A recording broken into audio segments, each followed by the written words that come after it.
She spoke fluent Russian before the Mafia boss. Minutes later, he ordered, "Bring her to my office." The smell of old paper and bitter coffee grounds was the scent of Natalia Markovich's life. It clung to her clothes, her hair, and settled deep in her lungs.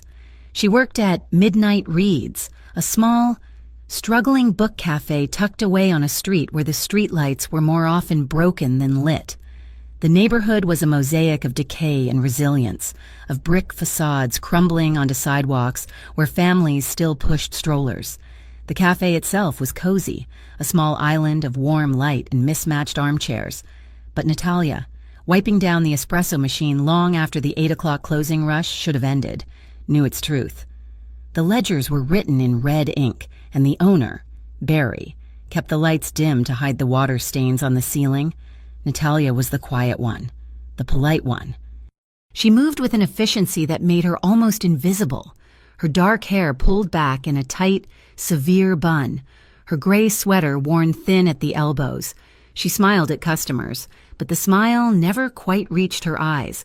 Her English was perfect, almost academic, a stark contrast to the worn-out sneakers she wore.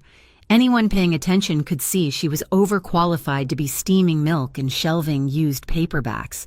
But in this neighborhood, nobody paid that much attention. She kept her head down. She survived. That was the mantra, paycheck to paycheck, scraping together enough for the tiny, damp apartment she shared with 2 other women. But her quietness had its limits. "Sashko, you must finish your homework before you get the cookie," she said, her voice softening for the first time all day.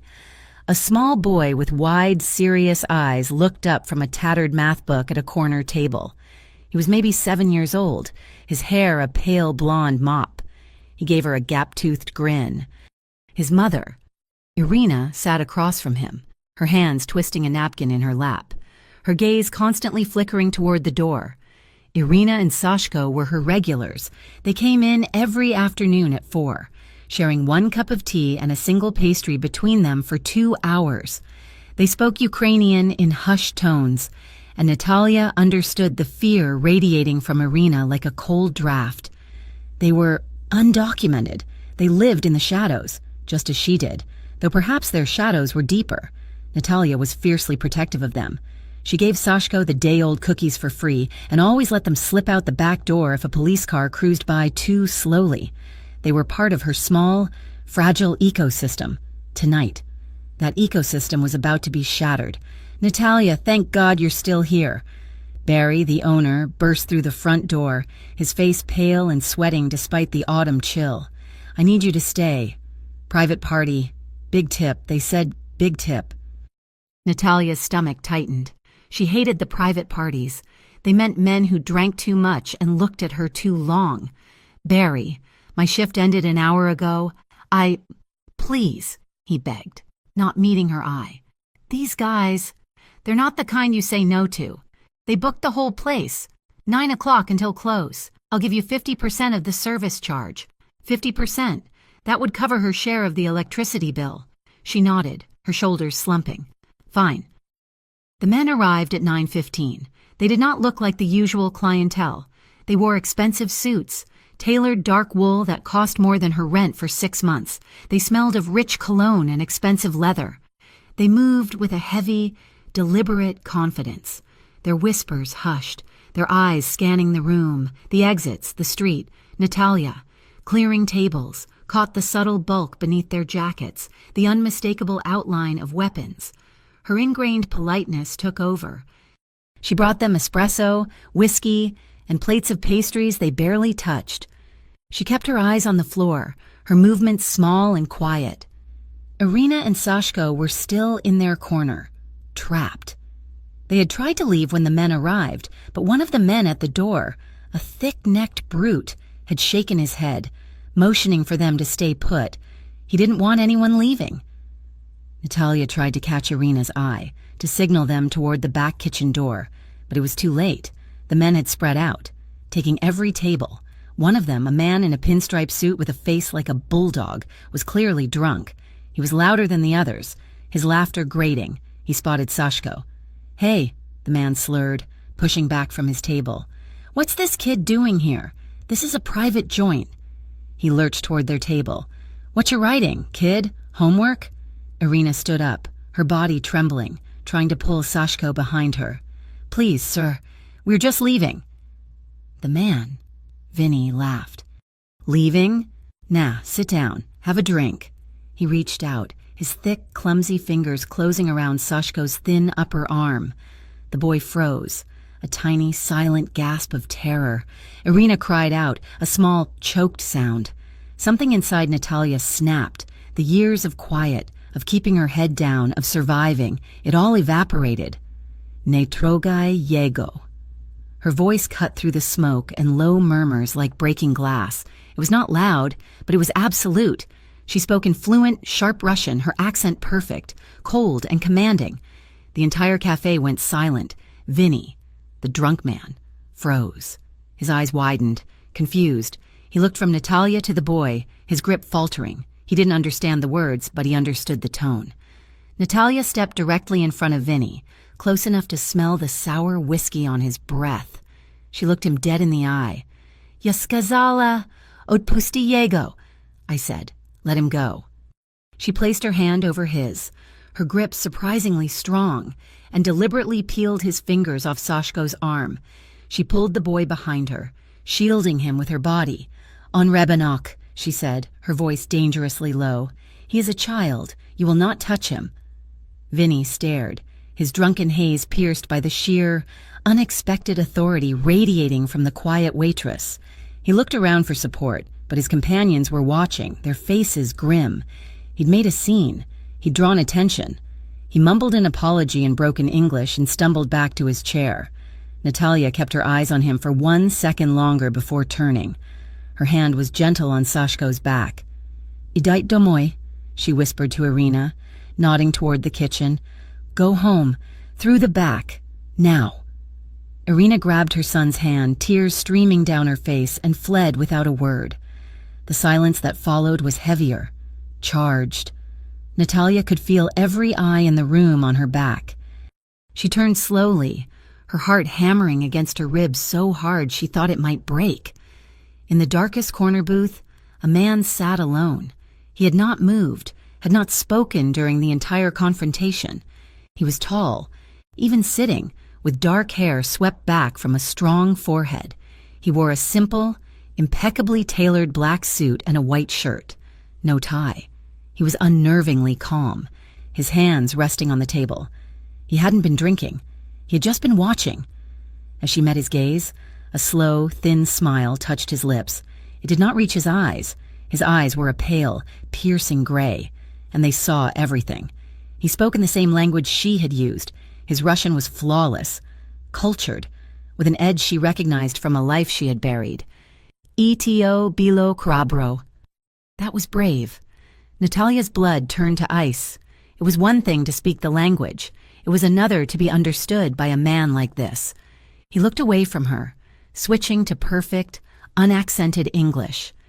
He nodded to the 2 men nearest him, the ones who looked like bodyguards. "Bring her to my office, tonight." Panic, cold and sharp, seized her throat. This was it. This was the mistake she had avoided for 5 years. One moment of stupid, reckless bravery, and she had exposed herself. The 2 men stood. Barry, her manager, rushed over, his hands flapping. "Sir, I'm sorry. She's my best employee. The man in the booth, the man everyone was clearly afraid of, raised one hand. Barry stopped talking. The man didn't even look at him. He simply slid a thick stack of $100 bills from his jacket pocket and placed it on the table. For the trouble and for her time, Natalia looked at the exit. She could run. But where? These were not men you ran from. One of the bodyguards took her gently but firmly by the elbow. "Miss." She did not resist. She did not scream. She felt the familiar, paralyzing cold of helplessness settle over her. She allowed herself to be led out of the cafe, past her stunned manager and into the night. The car was a black sedan. So dark the streetlights seemed to slide off it. It was silent inside. The engine a low purr. The driver never looked at her. The other man sat beside him. She was alone in the back. Her hands clenched in her lap. her cheap apron still tied around her waist. They drove out of the decaying neighborhoods, away from the cracked pavement and boarded-up windows, and climbed the hills into the wealthy part of the city. They drove toward the glittering towers of glass and steel that overlooked the harbor. The car glided into a private underground garage. The man opened her door. They entered a silent elevator, all polished chrome and dark wood. He used a key, and the elevator ascended without stopping for what felt like an eternity. They emerged into a penthouse. The space was massive, minimalist, and sterile. The floors were black marble. The furniture was sparse and modern. One entire wall was glass, offering a breathtaking, dizzying view of the city lights spread out below them like a carpet of diamonds. The man led her to a set of large double doors and knocked once. "Vakoti," a voice called. "Come in." The bodyguard opened the door and gestured for her to enter. He did not follow. The door clicked shut behind her, leaving her alone with him. Constantine Costa Moretti was standing by the window, a glass of amber liquid in his hand. He had taken off his suit jacket. The white shirt strained slightly against the muscles of his back and shoulders. He turned. He was even more intimidating here. In his own space, he studied her, his gray eyes analytical, stripping her bare. "Whiskey?" he offered, gesturing to the decanter on his massive, empty desk. "No, thank you." Her voice was a dry rasp. He took a sip of his own. "You have a good accent. St. Petersburg?" She had to force the lie past her lips. "A small town near the border. My grandmother taught me." "Your grandmother taught you how to command a room full of armed men. He was drunk. He was frightening a child." "He was Vinnie Molinaro," Costa corrected her, his voice quiet. "He isn't just drunk. He's stupid, but he's a dangerous kind of stupid, and he's one of mine." He walked toward his desk, but didn't sit. He perched on the edge, placing him slightly above her. "You are Natalia Markovich. You are 26 years old. You have a degree in comparative literature that you do not use. You work 60 hours a week for minimum wage. You are polite, you are quiet, and you are terrified." He paused, letting the words hang in the silent, expensive air. "But you were not terrified of Vinnie." He took another step closer. She had to tilt her head back to look at him. "You are terrified of me." She said nothing. Breathing was difficult. "Why?" he asked, genuinely curious. "I haven't raised my voice. I haven't touched you." "You had me brought here." "I did." He smiled that thin, cold smile again. "I have an upcoming negotiation with some Russian contacts.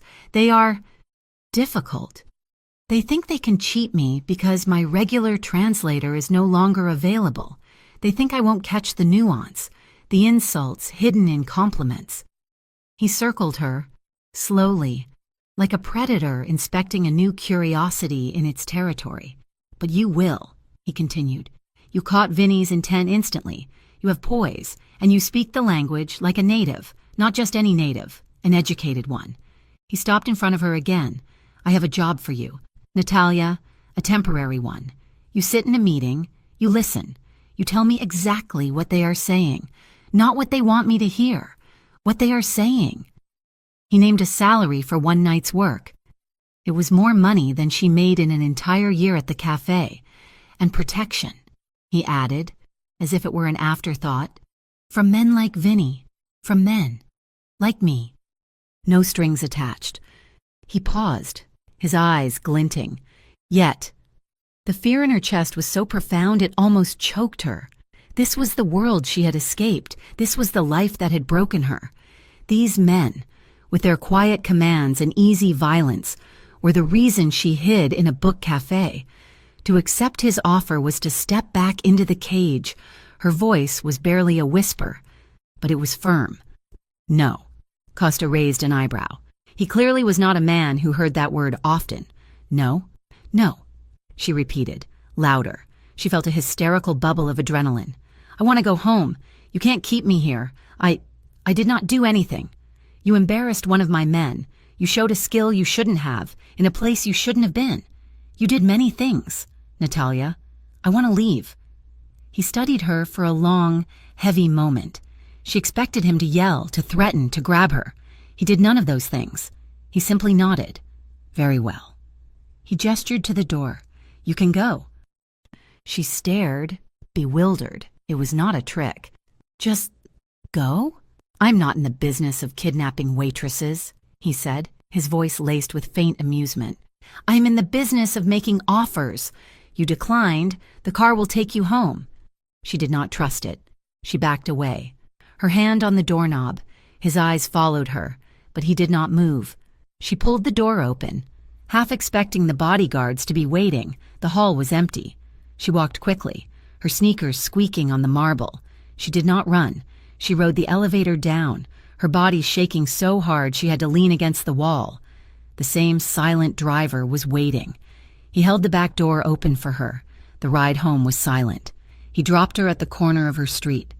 She stumbled out of the car and ran the last block, fumbling for her keys, convinced someone was following her. She triple-locked her apartment door and leaned against it, sliding to the floor, finally letting the sobs of terror and relief escape. She slept for 3 hours, a fitful, nightmare-ridden sleep. The next evening, she went to work. She had to. Rent was due. She walked into the back room of Midnight Reads, her body aching with tension, expecting Barry to fire her. He wasn't there. She opened her locker to put her bag away. A thick, white envelope was sitting on the shelf. Her name, Natalia, was written on the front in elegant, strong, black script. Her hands trembled as she opened it. It was full of cash, $100 bills, thousands of dollars, more than the salary he had offered. Tucked inside the stack was a small, heavy business card. There was no name, just a phone number, and beneath it, 2 words, written in the same confident hand, "You'll change your mind." Natalia did not spend the money. The thick white envelope felt like a brick in her bag, a weight of compromise she refused to accept. She went to work. She mopped the floors. She steamed milk. And she pretended the city had not shifted beneath her feet. She tried to return to normal, but there was no normal. The first time, she thought it was a coincidence. A man in a gray wool coat, standing across the street from her apartment building at 6 in the morning. When she left for her shift, he was still there, reading a newspaper. When she came home 12 hours later, a different man, this one in a dark hoodie, was leaning against the bodega on her corner, smoking. He was there the next day, too. She started taking different routes.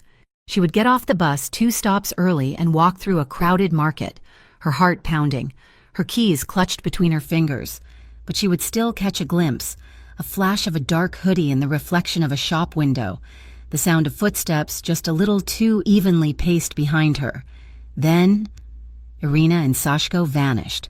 One day, they were at their regular table, Sashko painstakingly drawing a picture of a superhero. The next, they were gone. Natalia waited, her stomach clenching with every chime of the cafe's front bell. 4 o'clock came and went, then 5. By the 3rd day, she knew. She went to their building, a grim tenement 5 blocks away. The super, a wary man with stained overalls, told her he hadn't seen them. Their door was locked. Their mailbox was overflowing. They were gone, swallowed by the city, as if they had never existed. The fear that had been a low hum in her blood ratcheted up to a scream. She knew, with a certainty that made her sick.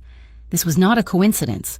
The final violation happened on a Friday. She came home late, exhausted, her muscles aching from a double shift. She put her key in the lock and the door swung open. It was not locked. She froze. Silence spilled out from the dark apartment. Her first instinct was to run, but she had nowhere to go. She pushed the door open, her hand finding the light switch. The tiny apartment was destroyed, not with violence, but with a cold, methodical precision. The sofa cushions were sliced open. The few books she owned were torn from their spines. Her roommate's meager belongings were tossed across the floor. In her own room, her mattress was slit from end to end, the stuffing pulled out. Her clothes were piled in the center of the room. They had been looking for something. She backed away, stumbling into the kitchen, and she saw it, on the small, chipped formica table, precisely in the center, sat the white envelope Costa Moretti had given her. It was untouched. Beside it, her passport, which she kept hidden under a loose floorboard, was laid open. This was not a robbery. This was a message. They had torn her life apart and left the money to show her it was not what they wanted. They had found her passport to show her they knew exactly who she was. Rage, pure and cold, cut through the terror. He had done this. Costa. He had sent his men to follow her, to frighten away Irina, to tear her home apart, all to force her hand. She grabbed the envelope and the passport. She did not bother to pack. She walked out of the apartment, down the stairs, and onto the dark street. She hailed the first taxi she saw, her hands shaking so badly she could barely open the door. She still had the business card. She gave the driver the address. Costa's club was not the sterile penthouse. It was a high-end exclusive establishment called the Onyx Room, buried in the heart of the financial district. The facade was all black glass and velvet ropes. Two immense men in perfect black suits guarded the door. She tried to walk past them. One of them put an arm out, a solid wall of muscle. "Private club, miss." "I'm here to see Costa Moretti," she said, her voice shaking but hard. The man's expression did not change, but his eyes narrowed. "Mr. Moretti isn't seeing anyone. He will see me." She pushed the white envelope against his chest. "Tell him Natalia is here. Tell him she's returning his gift." The guard looked at the envelope, then at her face, pale, furious, and streaked with the grime of her ruined apartment. He held her gaze for a long moment, then nodded once to the other guard and spoke into a microphone on his wrist. She waited for 10 minutes, standing on the cold pavement, refusing to shiver, refusing to be intimidated. Finally, the guard nodded. "This way." He led her through the opulent, noisy club. It was all dark wood, mirrored ceilings, and expensive-looking people drinking brightly colored cocktails. The music was a low, heavy bass beat. He led her past the crowds, up a private flight of stairs, and to a glass-walled office that overlooked the entire club. Costa was inside, not alone. Two men were with him, one of them the same pinstriped, drunken brute from the cafe, Vinny. The other was broad, dark, and had the still, dangerous energy of a coiled snake. Costa was seated behind a desk, a tumbler of whiskey in his hand, just as he had been in the penthouse. He looked up as she entered. He did not look surprised. He smiled, that same thin, chilling smile. "Natalia, I was wondering when you would call." "You did this," she said, her voice trembling with accusation. She threw the envelope of cash onto his desk. It landed with a heavy, insulting thud. "You sent men to follow me. You broke into my apartment." Costa looked at the envelope, then back at her. He was completely, unnervingly calm. Vinny, however, looked furious. "Boss, this is the broad I told you about, showing no respect." "Vinny, be quiet," Costa said, his voice soft. Vinny shut his mouth instantly. Costa's gray eyes fixed on Natalia. "I did not send anyone to break into your apartment. You're lying. They left the money. They left my passport. They were sending a message from you." "It was a message, yes," Costa agreed, swirling the ice in his glass. "But not from me." He stood up, walking around the desk to stand in front of her. "I told you I would protect you. You refused, so now you are exposed. What did you think would happen? What are you talking about? You spoke fluent Russian in a room full of my men like Vinny here, who talk too much." He shot a cold glare at the pinstriped man. "But my men were not the only ones who noticed you that night. The party, it was a negotiation with a rival faction. They were at the next table. They saw you, they heard you. They saw me take an interest in you." He let the words sink in. "They see a smart, educated, Russian-speaking woman, and they see an asset, or," he added, his voice dropping, "a liability, a loose end. They are the ones who have been following you. They are the ones who tossed your apartment, looking for leverage, looking for who you really are. They are the ones who frightened off your friends." Natalia's fury collapsed, replaced by a deep, sucking dread. He was telling the truth. The cold, methodical search, the displayed passport, it was a threat. It was an interrogation. "You are in danger, Natalia," he said, his voice flat. Not because of me, but because someone else noticed you, and right now, you are alone. They know where you live, they know where you work, and they know you have no one." He gestured to the chair opposite his desk. "Sit." She sank into it, her legs weak. "I will offer you the job one more time," he said, returning to his desk. "Translator, the salary I named, and my protection. Absolute, unequivocal protection. They will not touch you again. They will not even look at you again." She looked at the money on his desk, then at her passport he had somehow retrieved, which he now slid out of his own jacket pocket and placed next to the cash. "How did you—" "They left it as a trophy. My men are more thorough." He had known. He had let her find the apartment, let her come to him in terror. "You knew," she whispered, horrified. "You let this happen." "I let you see the truth," he corrected her. "I cannot protect a ghost. You had to choose, stay in the light or stay in the shadows where they will find you." She had no choice. She had no home, no friends, no safety. She was a ghost, and the hunters were closing in. "I accept," she said, her voice hollow. Costa nodded once, as if this were the only possible outcome. "But I have terms," she said, finding a last thin strand of defiance. "I will be your translator. That is all. This is a job. You will not harm me. You will not touch me. And when the job is done, when your negotiations are finished, you will let me go. You will give me a new passport, new papers, and I will leave." Costa studied her, his expression unreadable. The broad, quiet man by the wall, the one who hadn't spoken, watched her with open suspicion. "You have my word," Costa said finally. "Marco," he nodded to the suspicious man, "take Miss Markovich to the estate. Get her a room, and double the guard. Our friends now know she's with me. They might get ambitious." The man. Marco stepped forward. "Boss, with respect, she's a risk. We don't know her. We know she's smart," Costa said, his eyes still on Natalia. "And we know she's in trouble. That makes her useful, and it makes her mine to protect." The estate was 20 miles outside the city, a fortress of gray stone and black iron gates hidden by a dense forest. It was beautiful, but it was a cage. Marco, Costa's enforcer and most trusted man, regarded her with undisguised contempt. He showed her to a large, sterile guest room and told her not to wander. The inner circle was small.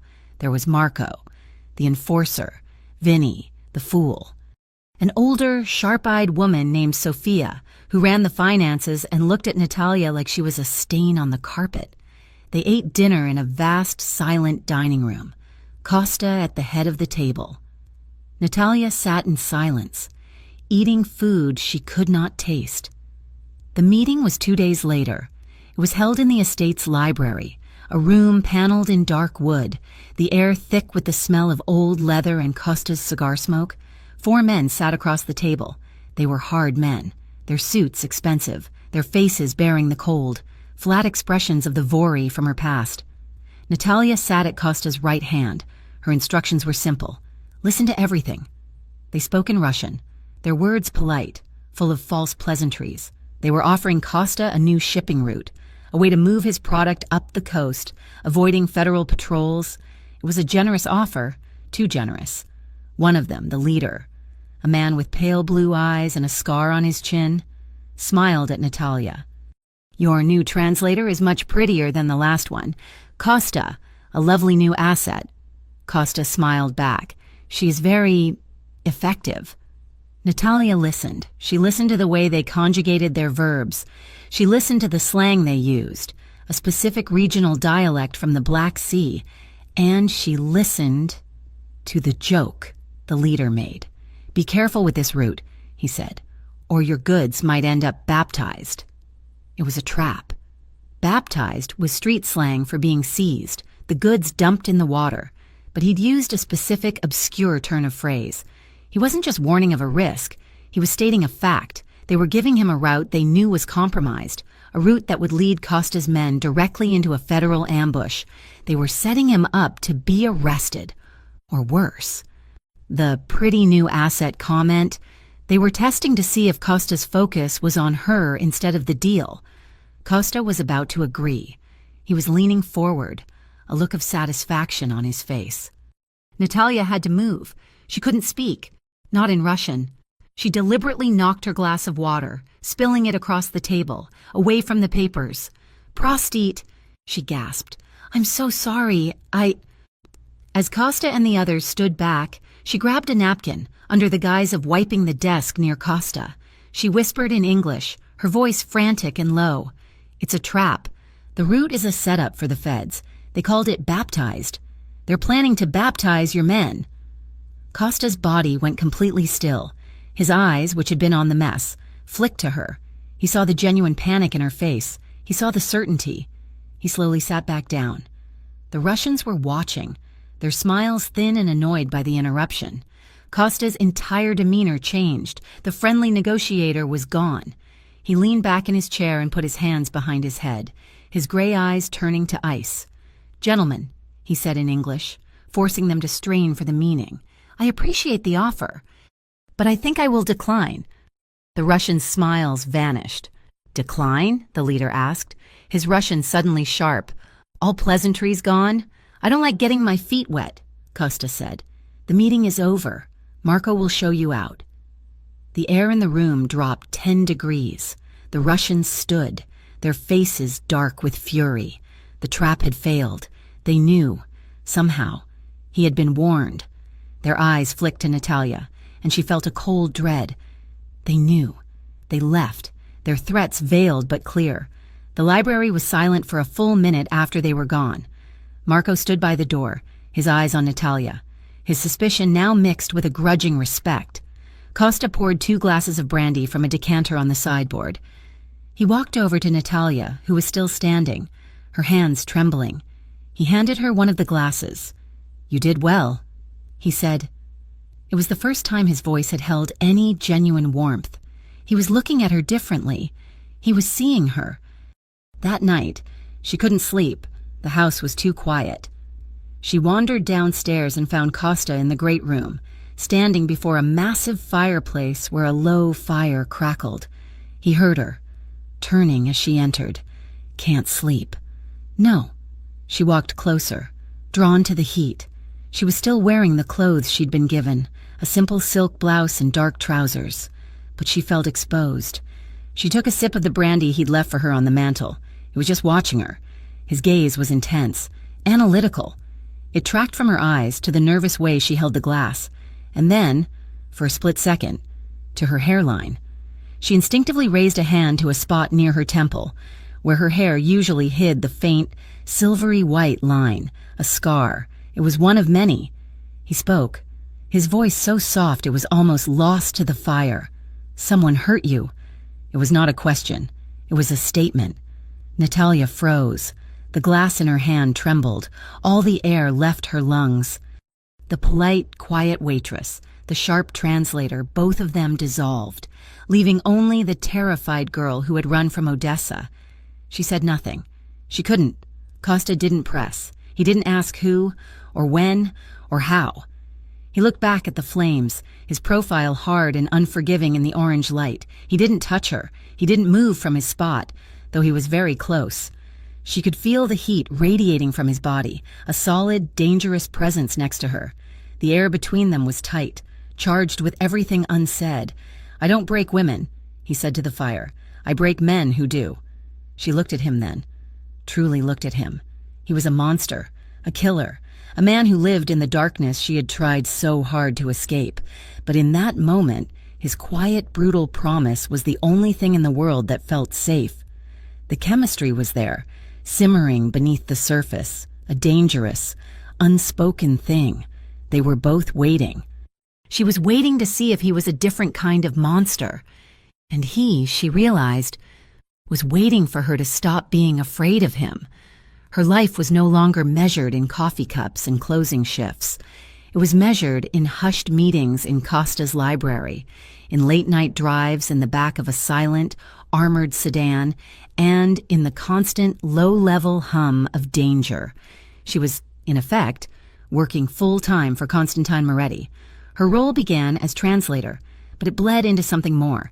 She was a shadow at his side, a silent observer and, increasingly, a barometer for the truth. He kept her with him, and she began to learn the anatomy of his empire. It was a creature of brutal contradictions. On a Tuesday, she sat in a sterile warehouse office overlooking a loading dock, the air smelling of diesel and bleach. She listened as Costa and Marco discussed pharmaceutical logistics. She translated slang for street-level distribution, profit margins of 500%, and territorial disputes that were settled with cold, clinical precision. She felt a chill as Costa, without raising his voice, ordered one of his captains to dissolve the partnership with a crew that had been skimming. She knew dissolve did not mean a handshake, but on Wednesday, she sat in the back of a soup kitchen in her old neighborhood, a kitchen funded entirely by a Moretti Family Foundation charity. She watched Costa hand the startled director a personal check for $50,000, his only comment being that the plumbing looked weak. On Thursday, she found herself in a small legal office, translating for an immigrant family, not unlike Irina and Sashko, who were facing deportation. Costa's lawyer, a man with a shark's smile, used a series of obscure legal maneuvers, citing precedents she had never heard of, to tie the case up in bureaucratic knots for at least 3 years. "They get to stay," Costa said to her later, as if it were obvious. You help them," she said.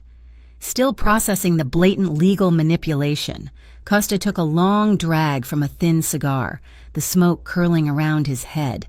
"The law is a tool. Natalia, it's a hammer. You can use it to build a house, or you can use it to break a man's skull. I prefer to do both." She was shocked. Not just by the criminality, but by his mind. He was not a simple brute. He was intelligent, with a deep, cynical understanding of how the city truly worked, who to bribe, who to threaten, and who to protect. His ruthlessness was absolute. She saw him destroy a rival's trucking operation, bankrupting dozens of people, simply because the man had disrespected him at a restaurant. Yet, his moral code, though warped, was rigid. He did not deal in human trafficking. He protected the neighborhoods he controlled, ensuring a rough, violent sort of peace. He was a predator, but he was a predator who fiercely guarded his own territory from other, indiscriminate hunters, and he was slowly, cautiously, beginning to trust her. It started small. He would ask her opinion after a meeting. "That man, the one from the union, did you believe him?" She would hesitate, then answer truthfully, "No." His eyes kept moving to the door. He was afraid, but not of you, of someone else. Costa had nodded, a new, calculating look on his face. He kept her by his side, a permanent fixture. She was the quiet, dark-haired woman in the simple, expensive clothes he had provided, standing just behind his right shoulder. The simmering tension from that night by the fire never left. It was a wire pulled tight between them. He never touched her. He never spoke of it, but his eyes would linger on her for a second too long when she was pouring coffee, or his hand would brush hers as he passed her a document, sending a jolt through her skin. It was a dangerous, breathless state of existence, and she did not know how to leave it. The gala was meant to be his public face, a hospital fundraiser, held in the city's grandest ballroom. It was a sea of glittering dresses and tailored tuxedos. Costa looked agonizingly handsome he moved through the crowd with the easy grace of an aristocrat, shaking hands with the mayor, smiling at judges, charming the wives of bankers. Natalia, in a simple dark blue gown that had cost more than she used to make in 6 months, felt like a fraud. She stayed close, clutching a small evening bag, her face a mask of polite neutrality. "You look beautiful," he murmured to her at one point, his voice low as he handed her a glass of champagne. She flinched, startled by the direct compliment. "It's a beautiful dress." "It's a dress," he corrected, his gray eyes pinning her. "You are beautiful." She looked away, her cheeks burning, not from a blush, but from the intensity of his gaze. She saw Marco standing by the exit, his eyes sweeping the room, forever vigilant. They left just after 11. The air outside was cold, the city noise muted. They slid into the back of the black sedan. Marco was in the passenger seat, the driver a quiet man named Sal. "A successful night, boss," Marco said, as the car pulled into the sparse late-night traffic. "The mayor is a fool," Costa said, loosening his black tie. "He'll endorse the new zoning for the port. He thinks it's for luxury condos." It was for laundering. Natalia knew. She was looking out the window, at the blur of lights. When the world exploded, it was not a sound, at first, but a force.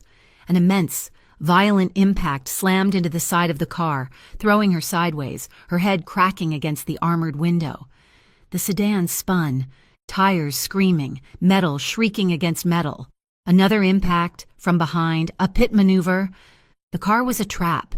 She heard a sound, a rapid, muffled thwack, thwack, thwack. It was not the sound of a movie. It was the sound of heavy-caliber rounds punching into the car's body. Panic, absolute and suffocating, seized her. She was frozen. She couldn't breathe. Her past, the violence she had run from, it was all here, in the dark. Spinning car. She opened her mouth to scream, but nothing came out. "Costa!" Marco yelled from the front. Costa did not reach for a weapon. He did not look out the window. His only movement was for her. He lunged across the seat in the fraction of a second before the side window spider-webbed, shattering but not breaking. He wrapped one arm around her waist, the other over her head, and pulled her down. He shielded her body with his own. She was crushed beneath his weight, her face buried in the expensive wool of his tuxedo jacket. She smelled his cologne, gunpowder, and the metallic scent of fear. The car was still moving, Sal wrestling with the wheel as another vehicle, a heavy black truck, repeatedly rammed them toward the bridge abutment. "Get us out, Sal!" Marco was shouting, and now there was the sound of return fire from the front seat. Natalia was shaking, a primal, uncontrollable tremor. She was back in Odessa. She was helpless. "Hold on." Costa's voice was a low growl in her ear, his breath hot. He was heavy, solid, a human shield. The car gave one final bone-jarring lurch, spun in a full circle, and then Sal found traction. The engine roared, and they rocketed forward, swerving through an intersection, the sound of the truck's engine and the gunfire fading behind them. They didn't speak. Sal drove for 20 minutes, his route a dizzying series of turns and back alleys, until he pulled into a dark, underground concrete garage. The door rumbled shut behind them, sealing them in silence.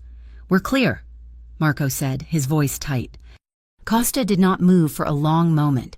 He just breathed, his chest rising and falling against her back. Then slowly, he pushed himself off her. "Are you hurt?" His voice was rough. She couldn't answer. She tried to sit up, but the terror had broken her. The adrenaline fled, leaving a void that was filled instantly with racking, hysterical sobs. She curled into a ball on the seat, her hands over her face, the sounds tearing from her throat. It was not just for the attack. It was for her father, for her escape, for Irina, for the last 5 years of hiding. "Natalia." Costa's voice was sharp, but she couldn't stop. "Get her inside," he ordered.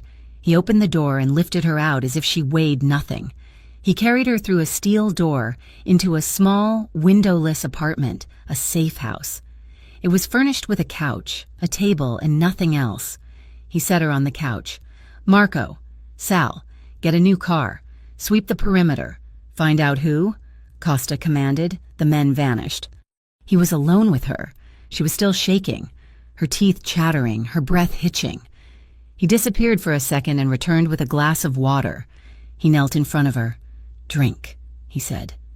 It was an order. Her hands were trembling too hard to take it.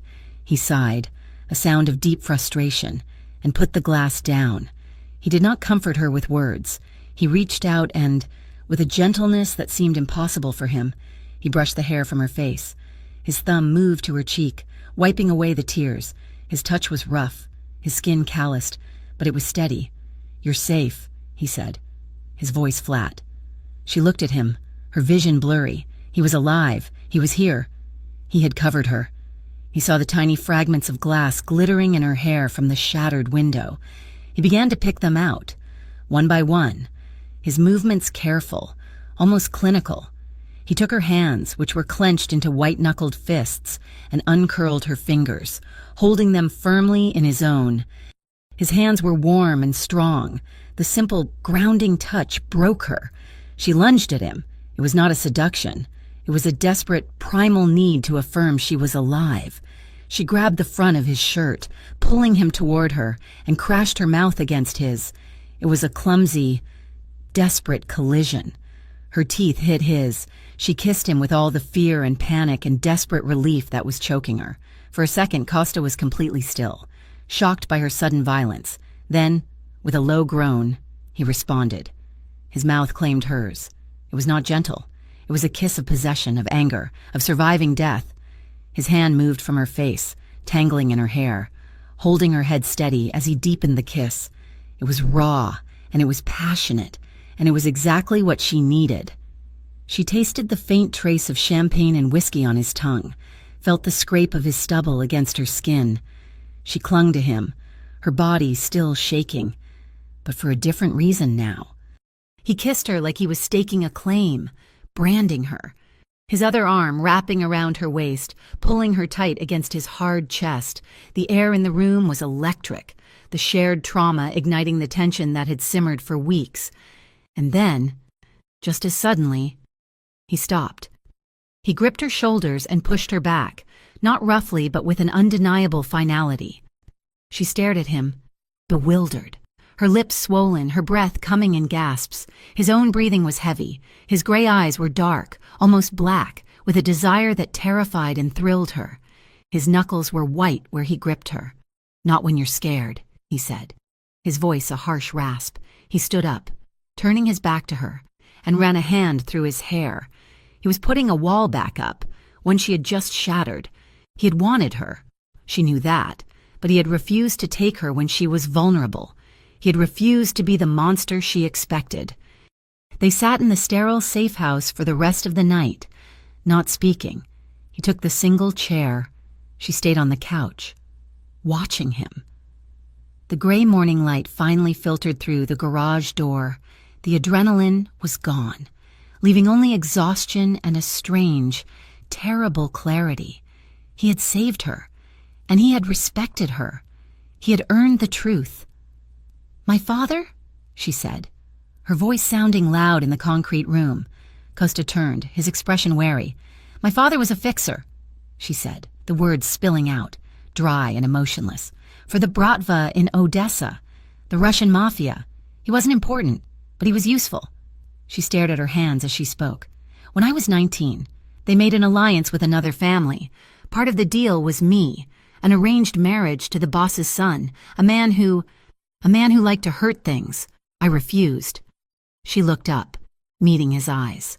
"My father, he enforced the agreement, or he tried." She touched the faint scar at her temple. "When they realized I was too broken to be a good wife, they smuggled me here. Damaged goods. I ran from their handlers in New York. I've been running ever since." Costa listened. He did not move. His face was carved from stone, his expression utterly unreadable, but a muscle in his jaw jumped. Once. He was silent for a full minute after she finished. The only sound was the hum of a distant ventilation fan. He walked over to her. He did not kneel this time. He stood over her, a dark, imposing shadow. He looked down at her, and his gray eyes were filled with a cold, controlled fury that was more terrifying than any shouting. He spoke, his voice quiet, but it was an oath. "They'll never touch you again." He turned away from her and pulled out his phone. She watched him, a new kind of fear dawning. She'd been afraid of the men from her past. Now, she was afraid for them. "Marco," he said into the phone, "double the security, on her, always. I want 2 men on her, eyes on, 24 hours a day." He paused, then continued, "And get me everything we have on the Odessa Bratva, everyone tied to the Volkov family. I want names, I want holdings, I want to know where they sleep." He hung up. He started making more calls. He was a general, preparing for war, and Natalia Markovich, the quiet waitress, realized she had just given him the map. War was not declared with trumpets. It was declared in quiet phone calls, in encrypted messages, and in the sudden, violent silence of Costa's enemies. After that day in the safe house, Natalia's world shrank to the size of the estate, but the ripples of Costa's promise spread across continents. He began to dismantle her past, piece by brutal piece. She saw it first in the financial news, a shipping consortium based in Odessa, with known ties to the Volkov family, was suddenly under federal investigation. Its assets were frozen. Its stock plummeted to zero. Then, a minor politician in that same city, a man who had facilitated her father's business, was arrested on corruption charges. The evidence, the reports said, was anonymous and undeniable, one by one. The men who had touched her, the men who had arranged her sale, the men who had stood by and watched, began to fall. One was in a car accident in Berlin. Another simply vanished from his favorite restaurant in Brighton Beach. Natalia watched this unfold from the gilded cage of Costa's library. She felt a cold, sickening horror. This was the violence she had fled, now unleashed in her name. She saw the ruthlessness she had only glimpsed before, now laid bare. He was a monster, efficient and absolute, but a deeper, more complicated emotion warred with the horror. She was stunned by his devotion. No one had ever protected her. No one had ever valued her enough to stand between her and the world. Costa was not just standing there. He was burning the world down for her. She was terrified of what he was doing, and, in a secret, trembling part of her heart, she was undone by why he was doing it. Costa himself was unchanged. He took his calls, read his reports, and sat across from her at dinner, asking if she liked the food. He never spoke of the men he was destroying. He simply continued his work, a silent, methodical campaign of eradication. But his war had a cost. His focus was diverted, his resources stretched, and in any empire, there are always rats in the shadows. Marco was the first to sense it. He became a ghost, his paranoia a palpable static in the house. He vetted the staff again, checked the security feeds, and argued with Costa in low, urgent tones. "You're exposed, boss," Marco insisted, his voice tight. "This war? It's personal. It's making you sloppy. They know you have a weakness." "She is not a weakness." Costa's voice was deadly quiet. "She is a priority. Find the leak." The leak was Vinnie Molinaro. Resentful of Natalia's influence, humiliated from their first encounter at the cafe, and deep in gambling debt. He was an easy target. A single call from a Volkov representative was all it took. He didn't know much, but he knew who cleaned the guest wing. He knew the housekeeper, a young woman with a family back home, was vulnerable. A little money for Vinny, a significant threat to the housekeeper's family, and the betrayal was set. It happened on a Tuesday afternoon. Costa was downtown, locked in a meeting with his lawyers. Marco was at the gate, supervising a new security installation. Natalia was in her room, reading. The housekeeper she had come to trust, the one who always smiled and brought her tea, knocked gently. "Miss Natalia, I brought you some chamomile? You seem so tired." Natalia smiled, taking the cup. "Thank you. Maria, that's very kind." She drank it. The tea was warm, sweetened with honey. She felt a wave of gratitude for the small, normal kindness. The book in her lap blurred, the room tilted, the edges of her vision softening. A profound, heavy weariness pulled her down. She thought, vaguely, that she was just exhausted. She managed to stand, to make it to the bed, before a black, chemical fog enveloped her. She woke to the smell of rust and damp concrete. Her head was pounding, her mouth thick and dry. She was on a cold, filthy mattress. The room was dark, lit only by a single bare bulb hanging from a high ceiling. Water dripped somewhere in the distance. She was not in the estate. She was not safe. "Ah, Spiashchaya Krasavica," the sleeping beauty. A man stepped out of the shadows. He was tall, impeccably dressed in a European suit. His blonde hair slicked back. His face was handsome, but his eyes were the color of ice. She knew him. The recognition was a physical blow, stealing what little breath she had. Dmitry Volkov, her fiancé. "You have caused me so much trouble, Natalia," he said, circling the mattress. He spoke in Russian, his voice a smooth, cultured baritone that made her skin crawl. "My father is inconvenienced. Our associates are disappearing, all because my property decided to run." "I am not your property," she whispered, her voice a dry rasp. Dmitri laughed, a short, sharp sound. You were given to me. My father paid your father a great deal for you. You are a disobedient, broken thing, but you are still mine." He crouched in front of her. He was too close. He reached out, his gloved hand tracing the scar at her temple. She flinched, pulling away, but there was nowhere to go. "He tried to fix you," Dmitri mused. "My future father-in-law. A clumsy man. He should have just killed you." He stood up, smoothing his suit. "But this is a fortunate turn. This pazzo. This Italian pig you found. He cares for you. He's tearing down my family's work for you, which means you are now the perfect bait." He smiled. "He will come for you, and when he does, he will die. And then I will take you home. We will have the wedding. After all, I will enjoy teaching you your place." The sound came from outside the room, not a knock, not a shout. It was the sound of a heavy steel door being torn from its hinges. It was followed by a single, deafening gunshot, then another, then a spray of automatic fire, answered by the heavier, more disciplined reports of Marco's team. Dmitri's smile vanished. He spun. Pulling a pistol from his jacket, he grabbed Natalia by the hair, dragging her off the mattress and pulling her up to stand in front of him, the cold metal of the gun barrel pressing hard against her temple. "Get in here, Moretti!" Dmitri screamed in English. "Come and see your prize!" The gunfire outside stopped. The silence was absolute. Then, the door to the room kicked open, slamming against the concrete wall. Costa stood in the doorway. He was not wearing a jacket. His white shirt was splattered with blood that was not his. He held a pistol in his right hand, steady, pointed at the floor. He was alone. His eyes were not gray. They were black pits of rage. He looked at Natalia, at her face, at the gun to her head. Then he looked at Dmitri. "Let her go." Costa's voice was not human. It was a low, vibrational growl. "Drop the gun, Suka," Dmitri hissed, his arm tightening around Natalia's throat.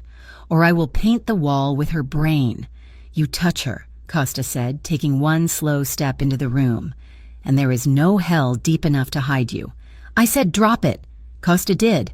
He opened his hand and let the pistol clatter to the concrete floor. He raised his hand slowly to shoulder height. "She's not part of this. This is between us. Let her go." Dmitri laughed, high and unsteady. "You are a fool. You traded your life for her." He tightened his grip, and Natalia gasped, her vision starting to dim. That was the mistake. In the second that Dmitri's attention shifted, Costa moved. He was not a man. He was a predator. He closed the 10-foot distance in 2 bounds. He did not go for the gun. He struck Dmitri's wrist with the blade of his hand, a sharp, brutal crack of bone. The pistol flew from Dmitri's numb fingers at the same time. Costa's other arm wrapped around Natalia's waist, pulling her out of the way, spinning her behind him as he slammed his own body into Dmitri's. It was not a fight, it was an execution.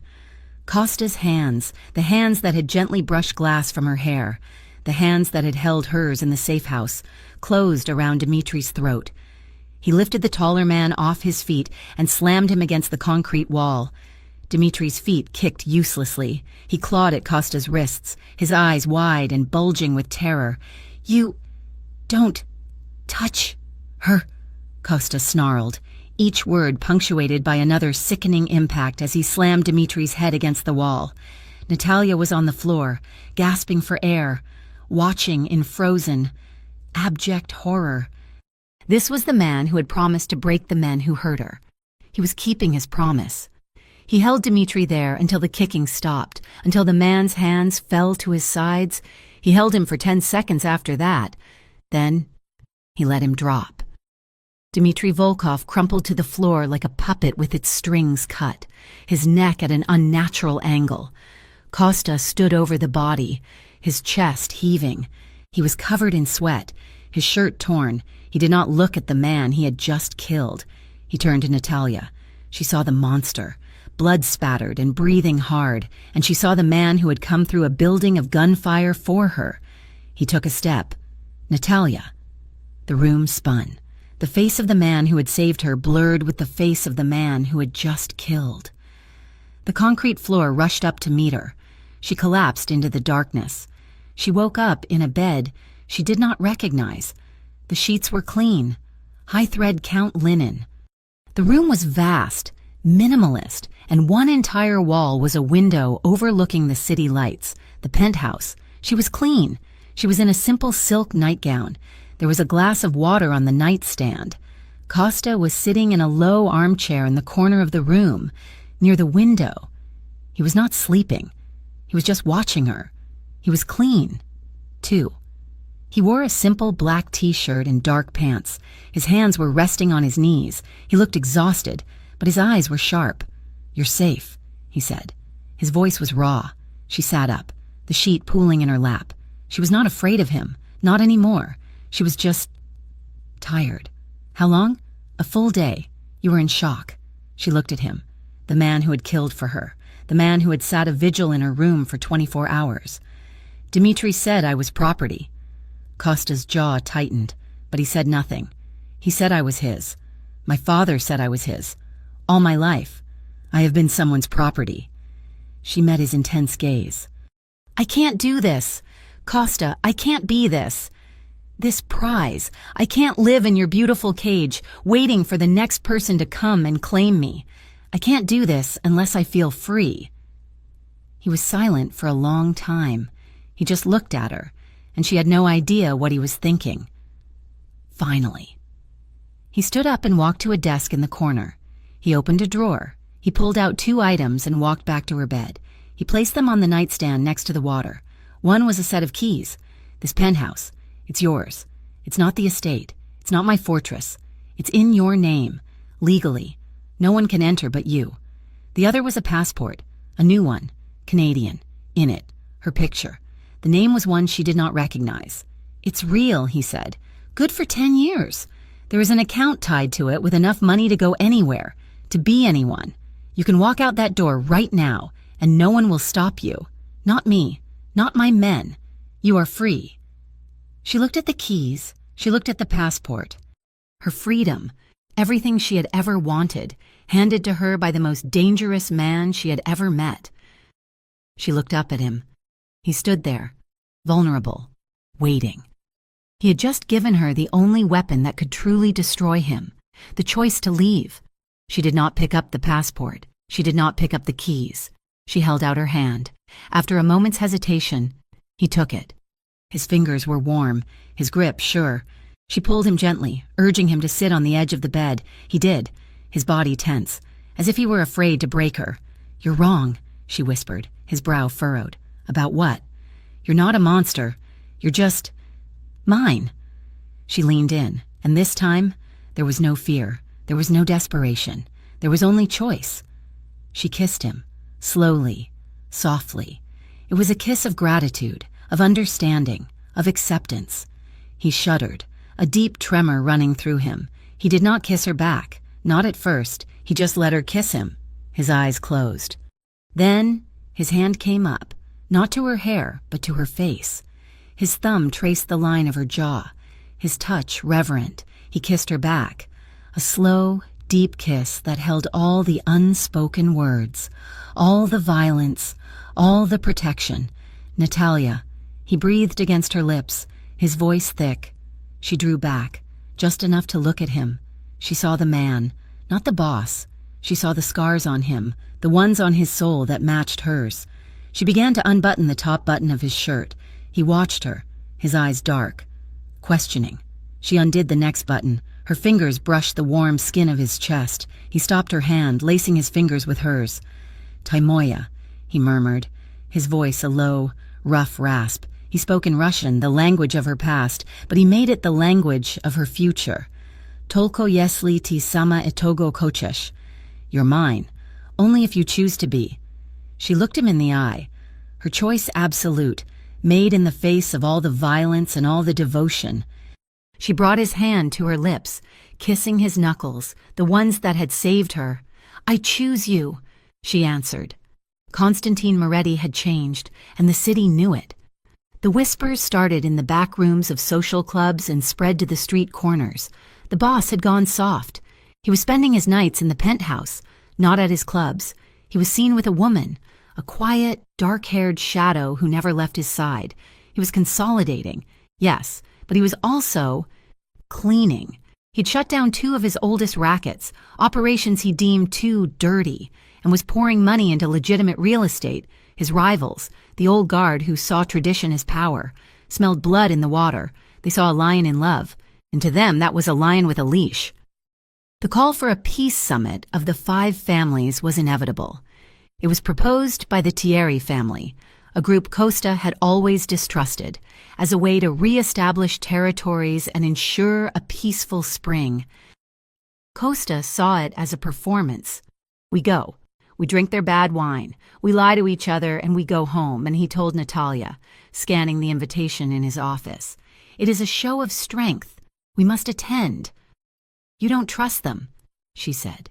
It was not a question. "I trust no one but you and Marco," he said, tossing the heavy cardstock invitation onto his desk. "But to refuse is to admit the rumors are true, that I am weak, that I am afraid." The summit was scheduled for 3 weeks out. The preparations were meticulous. Marco quadrupled the security reviews, sweeping the chosen location, a neutral hotel ballroom, for any possible threat.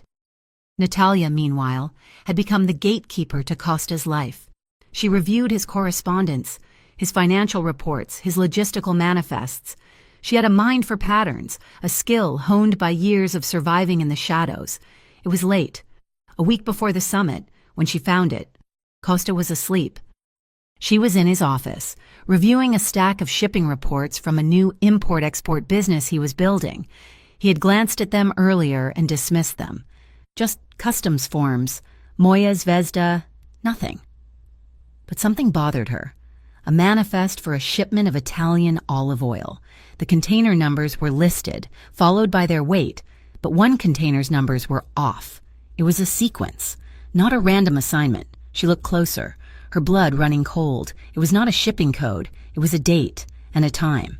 She cross-referenced it with other manifests from the Thierry-controlled ports, more codes, coordinates, a list of inspectors.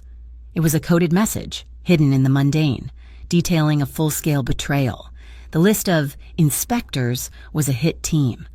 The date and time were not for the olive oil shipment. They were for the summit. They were planning to walk in, under the flag of peace, and execute Costa and his entire inner circle. She ran to the bedroom. Costa was awake instantly. The predator in him surfacing before his eyes were fully open. "What is it?" She spread the papers on the bed. "It's the summit. It's a trap. Look." Her finger traced the coded numbers. "The Thierry family. They're working with the Gallows. They're bringing a team. They plan to kill you all." Costa studied the documents, his face hardening into a mask of cold fury. He saw it. She was right. He was silent for a full minute. "I'll cancel," he said, his voice flat. "No," Natalia said, surprising them both. He looked at her. "They plan to murder me. And you say no? If you cancel," she said, her voice shaking but firm, "you prove you are weak. You prove the rumors are true. They will just find another way, a bloodier way. You will be hunted." "So what do you suggest, Natalia?" he asked, his voice dangerously soft. "That I walk in and let them shoot me? You said it yourself. You have to show strength, so show them. They want a war? You give them one. But you give it to them on your terms." He hesitated. For the first time, she saw true conflict in him. To cancel was weakness. To go was suicide. He was trapped. She gripped his arm, her fingers digging into his skin. "Listen to me. You are the smartest man in this city. You are the strongest. But this pride, this need to show them you are not afraid, it will kill you." She met his gaze, her own fierce and unwavering. "Power means nothing if you are dead." His expression shifted. The hesitation vanished, replaced by the cold, calculating focus she had seen in the safe house. The focus she had seen in the warehouse where Dmitri died. He trusted her. Completely. He kissed her, hard and brief. "You are right." He picked up his phone. "Marco, wake everyone. The summit is happening. Tonight." He did not cancel. He called the summit early. The message went out to the families at 4 a.m. An emergency, a security breach at the hotel. The summit was moved.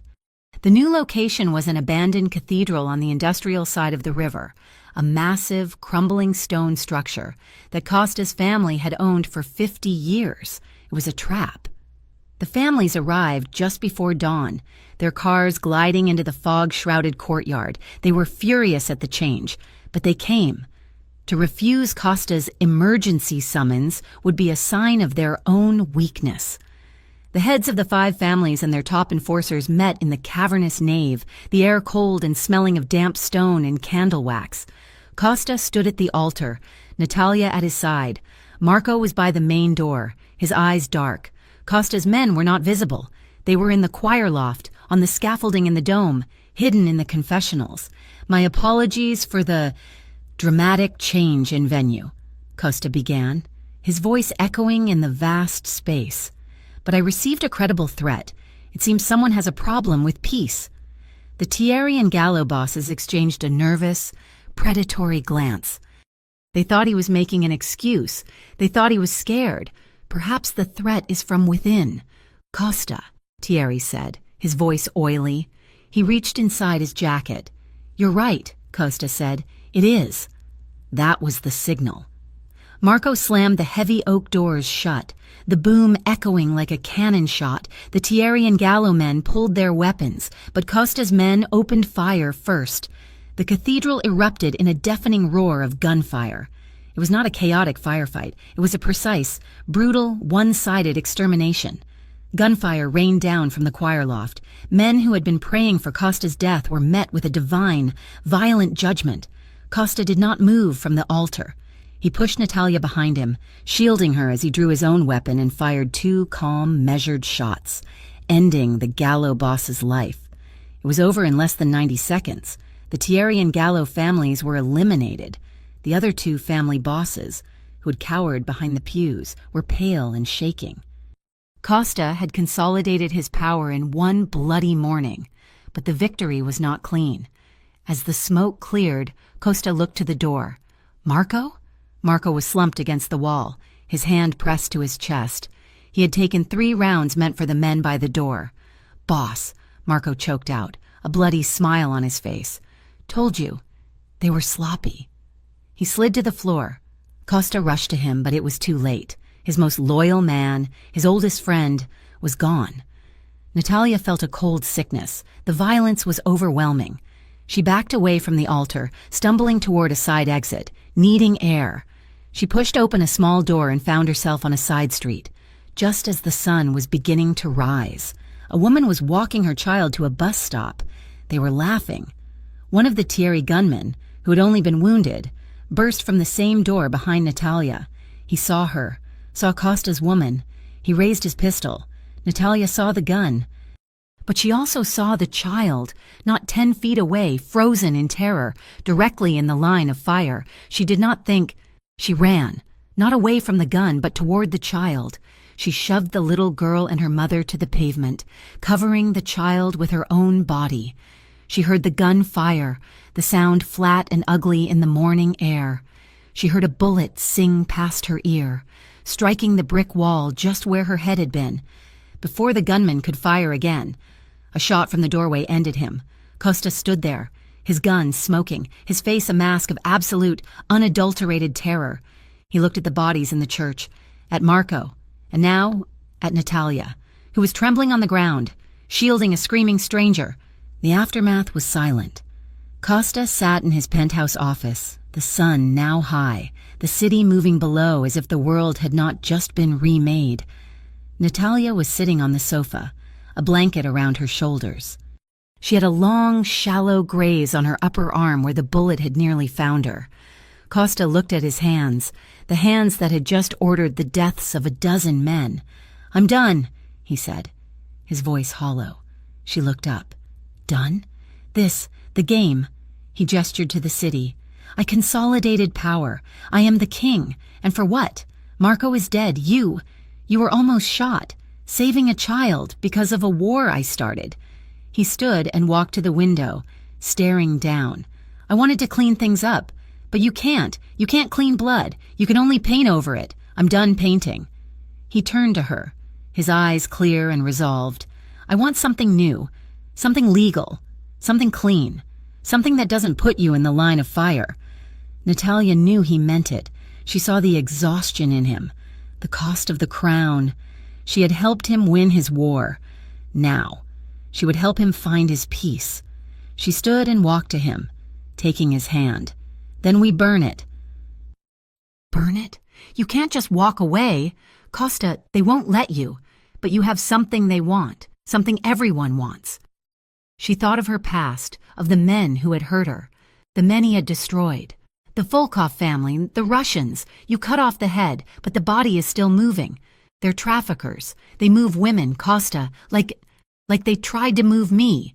His hand tightened on hers.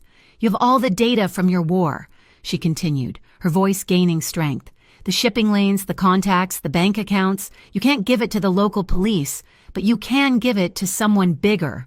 The Federals, he breathed. They'd arrest me on the spot. Not if you have a mediator, Natalia said. Not if you're offering them the biggest trafficking bust on the East Coast. You offer them the Russians, all of them, in exchange for immunity. It was a breathtaking gamble. It was an admission of defeat and a master stroke of power, all at once. Costa looked at her, a slow, dawning respect in his eyes that went beyond love, beyond passion.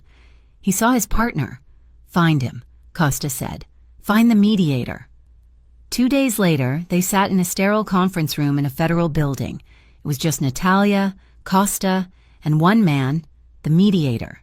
He was older, with tired eyes and a cheap suit. You're Constantine Moretti, the man said, stating the obvious. I am, Costa said, and I'm here to offer you a gift, the entire Russian-American sex trafficking network, names, routes, bank accounts, everything. The mediator leaned forward, his tiredness gone. In exchange for what? Full immunity, for me, for her, a clean slate. The Department of Justice doesn't just hand out clean slates to men like you.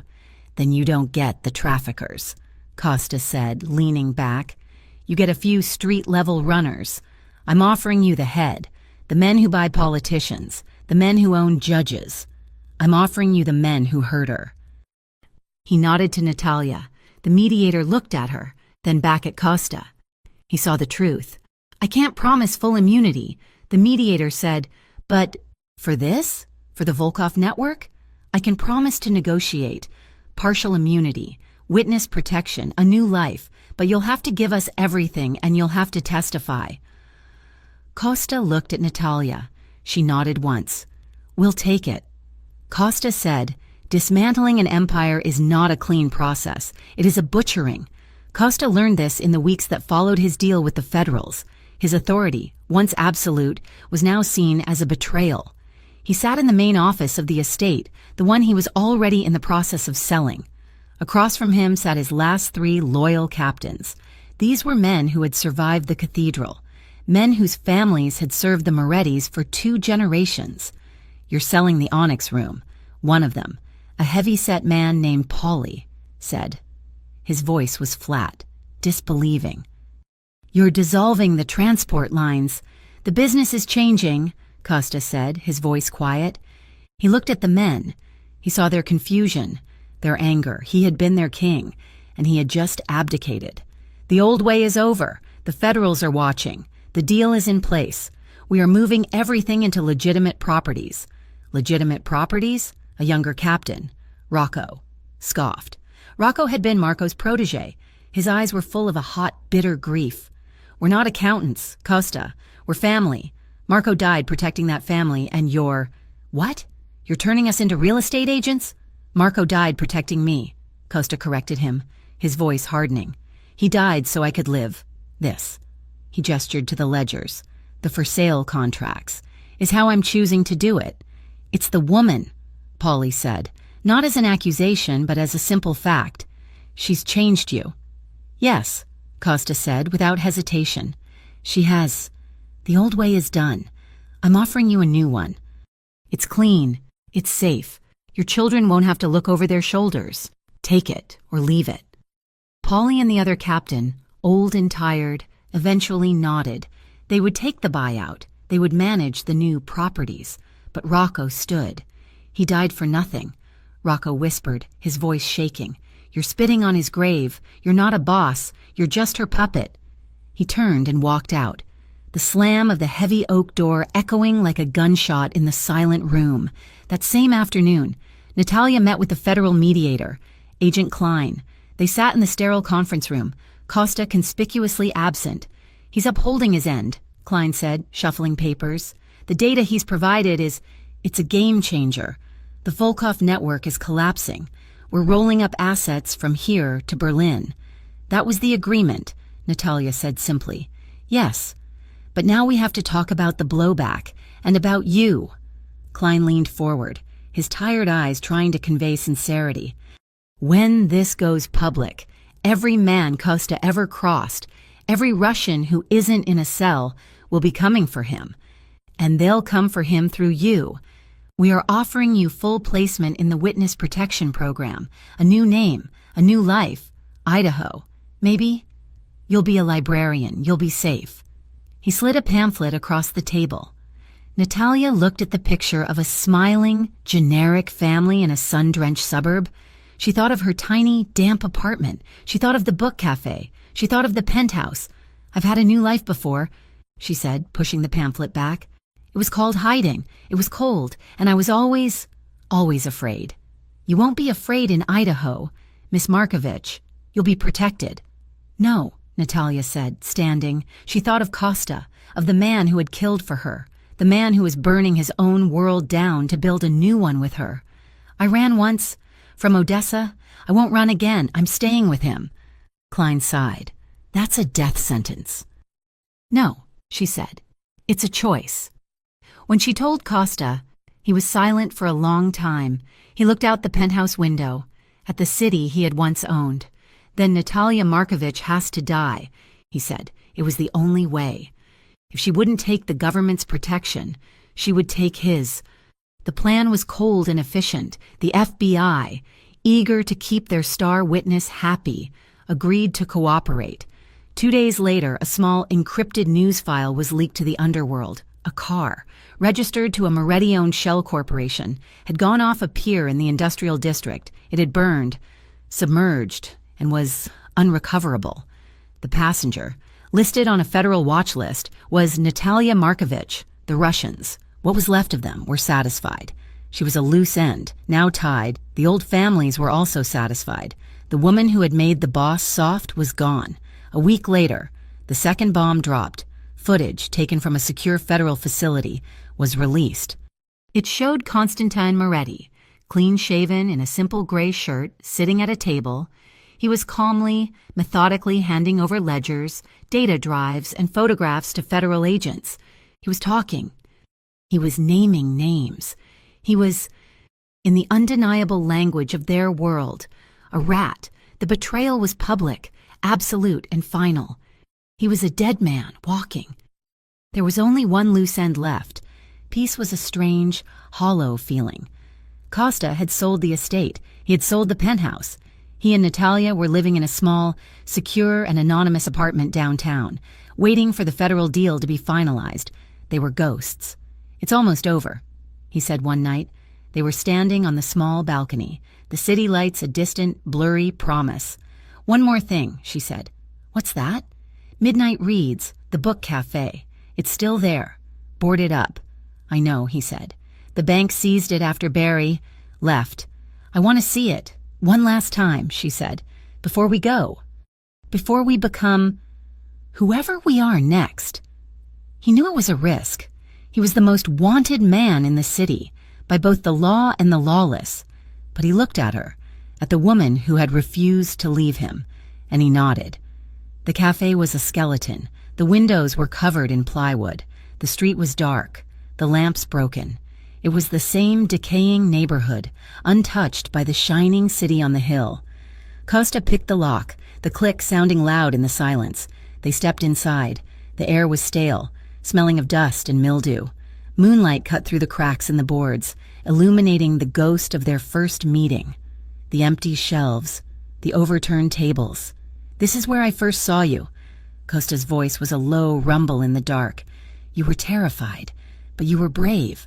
"I was stupid," she whispered, walking toward the corner where Sashko and Irina used to sit. "You were magnificent." "Costa, don't move." A voice, thick with grief and rage, came from the shadows by the old espresso machine. "He's right. You were stupid. You should have run." Rocco stepped into the moonlight. He looked terrible. He was thin, his eyes wild, and he was holding a pistol. He was shaking. "Rocco," Costa said, his voice calm. He didn't move. He kept his body between the gunman and Natalia. "It's over. Go home." "Home? You took my home," Rocco hissed. "You took it, and you gave it to her. You burned it all down for a whore." "Watch your mouth." Costa's voice was ice. "Or what? You'll call your FBI friends? You'll testify against me?" Rocco laughed, a high, cracking sound. "Marco loved you. He was your brother. He died for you, and you. You took his memory, and you threw it in the trash. All for this." He aimed the pistol, his shaking hand centering on Costa's chest. "You're not the boss anymore. Costa, you're just a rat, and I'm the exterminator." Costa was unarmed.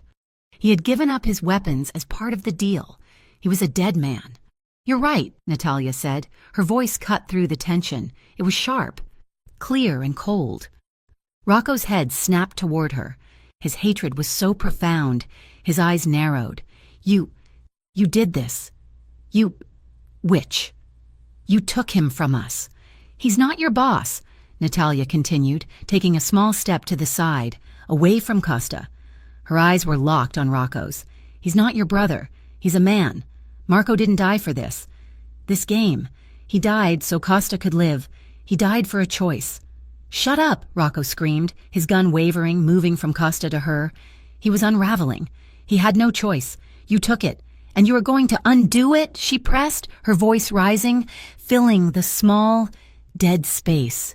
"You're going to be the one to finish the job that the Thierrys couldn't? You'll kill the last man Marco saved? Is that how you honor him?" Rocco was breathing hard, his knuckles white. He was lost. He was looking at her, his face a mask of confusion and fury. He had forgotten Costa. It was only a second. It was all Costa needed. Costa moved. There was no sound. There was only a blur of motion in the dark. He closed the 10-foot gap, his hand clamping onto Rocco's wrist, forcing the gun toward the ceiling. A single shot exploded, the flash and sound deafening, filling the cafe with the smell of gunpowder. Plaster rained down from the ceiling. It was not a fight. It was a dismantling. Costa, the man who had given up his empire, was still Costa. He broke Rocco's wrist. He took the gun. He slammed the younger man against the wall, the impact knocking the breath from his lungs. Rocco slid to the floor, gasping, defeated, holding his ruined hand. Costa stood over him, holding the pistol, his chest heaving. The old Costa, the boss, would have pulled the trigger. The old Costa would have ended the threat, cleaned the loose end. He looked at the broken man on the floor. He saw not an enemy, but the last tragic victim of the life he had left behind. He ejected the clip. The bullets scattered on the dusty floor. He tossed the empty gun into the shadows. "It's done, Rocco," Costa said, his voice heavy with a final, profound exhaustion. "Go. Leave the city. Don't come back. There's nothing left for you here." He turned, walking to Natalia, who stood, trembling but unharmed. He took her arm, and without looking back, they walked out of the cafe and into the night, leaving the ghosts behind. Peace was not a destination. It was an act of construction. The clubs were sold. The laundries were seized and shut down. The transportation routes were dissolved. Constantine Moretti, the kingpin, was dead. Constantine, the man, was reborn. With the money that was left, the clean, hard-won money from the federal deal, he bought a 3-story brick building in a decent neighborhood. He didn't put his name on it. The sign on the glass door read, "The Markovich Project, Immigration and Advocacy." Inside, it was clean, bright, and busy. Natalia was not a translator. She was the director. She hired lawyers, paralegals, and social workers. She used Costa's resources and her own experience to fight for women who had no one, for families lost in the system, for children who reminded her of Sashko. She gave them what she had never had, a voice and a protector. Months later, on a cold Tuesday evening, she was in the basement of a local community center. The lights were fluorescent, the chairs were plastic, but the room was warm. She stood in front of a whiteboard. On it, she had written in simple, clear letters, My name is Natalia," she said, pointing to herself. Her smile warm and genuine. She looked at the small class of new refugees, their faces tired but hopeful. "My name is Natalia." They repeated it. From the doorway, a man watched. He was quiet, his hands in the pockets of a simple, dark wool coat. He was clean-shaven. The hard angles of his jaw softened. The dangerous, watchful energy was gone, replaced by a deep, patient calm. He was no longer the boss. He was just a man, waiting for his wife. The class ended. The students gathered their things, smiling, thanking her in a mixture of languages. She gathered her books and walked to the door. Costa smiled, his gray eyes soft, holding none of the ice they once had. She stopped in front of him. She rose on her toes and kissed him softly. It was a kiss of simple, everyday affection, a kiss of coming home. She leaned in, her lips brushing his ear, and whispered in Russian, their shared, secret language. "Povezi menya domoy, Mr. Boss. Bring me home, Mr. Boss." He smiled. He took her bag from her shoulder, his hand settling in the small of her back, guiding her out into the cold, clean night air. "Yes, ma'am." Thank you all so much for listening to this story. I would love to know where you are listening from, so please drop a comment below and let me know. Don't forget to subscribe to Mafia Romance Stories for more content like this. And finally, please share your thoughts in English. I'd love to hear what you think.